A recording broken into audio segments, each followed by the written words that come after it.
दोस्तों नमस्कार दोस्तों, मेरे यूट्यूब चैनल में आप सभी का स्वागत है। जैसे कि आप जानते हैं, प्रेसिडेंट तक लास्ट वीडियो में हो चुका था। आज का हमारा टॉपिक है वाइस प्रेसिडेंट को लेकर। इंडिया का उपराष्ट्रपति की पावर्स के बारे में डिस्कशन करेंगे, वो कैसे इलेक्ट होते हैं उसके बारे में डिस्कशन करेंगे। तो ये सब बातें हैं। तो कार्यपालिका व्यवस्था, ये राष्ट्रपति का पद हमारा अमेरिका से मैच करता है। ठीक है, तो ये अमेरिका से लिया गया है, तो ये वहाँ से हमारा मैच करता है। ठीक है, आगे हम बढ़ते हैं। राष्ट्रपति का जो उपराष्ट्रपति का पद है, राष्ट्रपति के बाद दूसरा इंडिया का सर्वोच्च पद है। तो ये याद रखना, इंडिया का सेकंड जो सर्वोच्च पद है वो उपराष्ट्रपति है। उपराष्ट्रपति राज्यसभा का पदेन सभापति होता है, मतलब जो भी वाइस प्रेसिडेंट होगा वो राज्यसभा का क्या होगा, सभापति होगा। ये कई बार पूछ लेता है, तो इसलिए है। तो क्या क्या क्वालिटी होनी चाहिए, मतलब क्या क्या होना चाहिए उपराष्ट्रपति के लिए, उसके बारे में। एक तो 35 एज पूरी कर चुका हो, भारत का नागरिक हो और राज्यसभा का सदस्य बनने की योग्यता रखता हो। ठीक है, और लाभ के पद पे ना, लाभ के तो वैसे तो लगभग मंत्री मंत्री ये सब लाभ के पद से बाहर कर दिए गए हैं, लेकिन लाभ के पद पे ना हो। उपराष्ट्रपति का पद के लिए नामांकन के लिए कम से कम 20 प्रस्तावक और 20 अनुमोदों की आवश्यकता होती है। ठीक है, तो ये याद रखना, 20-20 की आवश्यकता होती है और उसमें राष्ट्रपति में ज़्यादा की होती है। ठीक है, अब निर्वाचन कैसे होता है, इनडायरेक्टली होता है। ठीक है, तो जैसे राष्ट्रपति का चुनाव होता है ना इनडायरेक्टली, वैसे ही इसका भी अप्रत्यक्ष रूप से इलेक्शन होता है। देखो, प्रत्यक्ष रूप से इलेक्शन उसे बोलते हैं जिसमें डायरेक्टली हम लोग वोट देते हैं। जैसे कि हमारे यहाँ जैसे पंचायत के चुनाव होते हैं, ठीक है, नगर निगम के चुनाव होते हैं, जैसे लोकसभा के चुनाव होते हैं, तो वहाँ हम डायरेक्ट वोट करते हैं। लेकिन इसमें इनडायरेक्टली वोट होता है। इनडायरेक्टली मतलब जिनको पहले से ही चुन के भेजा जा चुका है, यह सरकार ने उन्हें मनोनीत किया हुआ है, ठीक है, वही लोग इसमें पार्टिसिपेशन लेते हैं। ठीक है, अदर कोई नहीं लेता है। तो वाइस प्रेसिडेंट का जो निर्वाचन है वो संसद के निर्वाचित एवं मनोनीत सदस्य भाग लेते हैं। देखो, अब प्रेसिडेंट में क्या था, केवल निर्वाचित लेते थे, लेकिन वाइस प्रेसिडेंट में क्या है, निर्वाचित भी होंगे और मनोनीत भी होंगे, लेकिन केवल संसद के होंगे। राज्य विधानसभा के लोग इसमें शामिल नहीं होते, चाहे वो मनोनीत हो चाहे वो एमएलए हो, कोई भी इसमें पार्टिसिपेट नहीं करता है। केवल संसद के, संसद मतलब लोकसभा और राज्यसभा के सभी मेंबर, ठीक है, सभी मेंबर इसमें भाग लेते हैं। उसमें चाहे मनोनीत हो चाहे इलेक्शन जीत के आए हो, वो सभी इसमें पार्टिसिपेट करते हैं, लेकिन प्रेसिडेंट में केवल निर्वाचित सदस्य भाग लेते हैं। ठीक है, उपराष्ट्रपति का वही अनुपातिक पद्धति, ये मैं पहले बता चुका हूँ आपको, प्रेसिडेंट वाले में बिल्कुल वैसे ही होता है इनका इलेक्शन भी। तो उपराष्ट्रपति की शपथ, शपथ या तो राष्ट्रपति दिलाता है, ठीक है, लेकिन राष्ट्रपति अगर ना दिलाए तो वो किसी को भी नियुक्त कर सकता है शपथ दिलाने के लिए। और इनका टाइम पीरियड होता है 5 ईयर होता है, जब ये भाई शपथ लेते हैं तब से लेकर 5 साल तक इनका पद रहता है। त्यागपत्र किसी भी समय राष्ट्रपति को देकर 5 साल से पहले भी वो अपने पद से मुक्त हो सकता है। नेक्स्ट चलते हैं।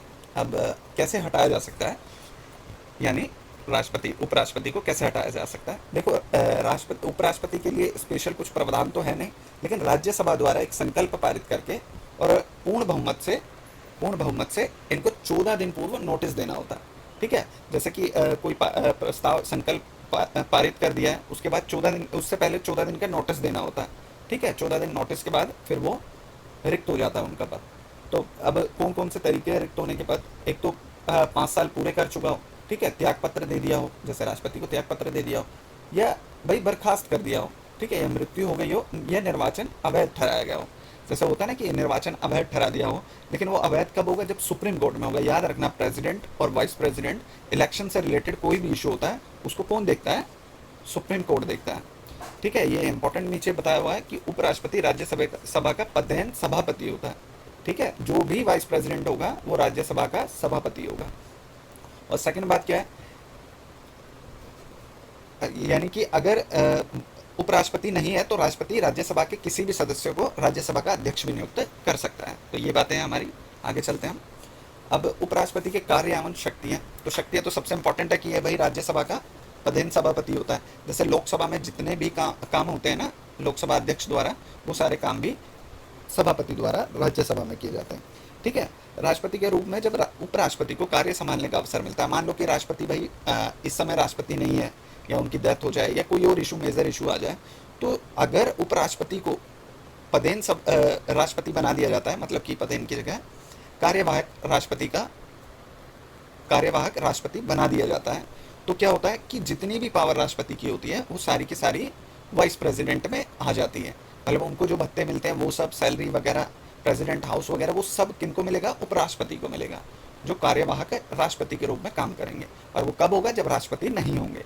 ठीक है, ऐसी सिचुएशन ये भी हो सकता है भाई इलेक्शन चल रहा है तो इलेक्शन में विलम्ब हो गया तो, या कोई भी इशू रह सकता है उस वजह से, या राष्ट्रपति की डेथ हो जाए तो उस वजह में भी ये होता है।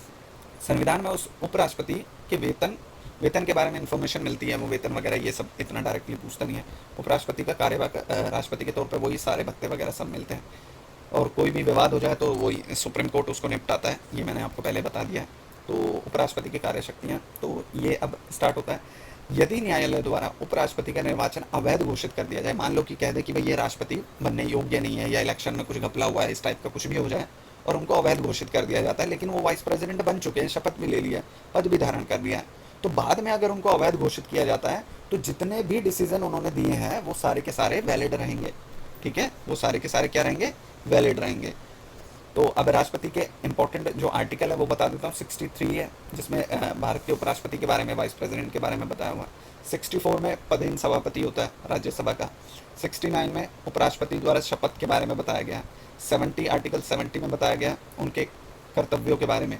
71 में इलेक्शन से रिलेटेड कि कैसे उनका इलेक्शन होगा। तो ये सब बातें बताई हुई है। और लास्ट में हमारे जितने भी वाइस प्रेसिडेंट रहे हैं, एक तो पहला, ठीक है, और एक लास्ट, ये इंपॉर्टेंट तो खैर उपराष्ट्रपति में इतना नहीं पूछता है, तो ये हमारे ओवरऑल रहे हैं। ये हमारे 14 मतलब 14वें उपराष्ट्रपति हमारे जगदीप धनखड़ जी हैं। ठीक है, 11 अगस्त से इन्होंने अपना कार्यभार संभाला है और ये भारत के 14वें उपराष्ट्रपति हैं।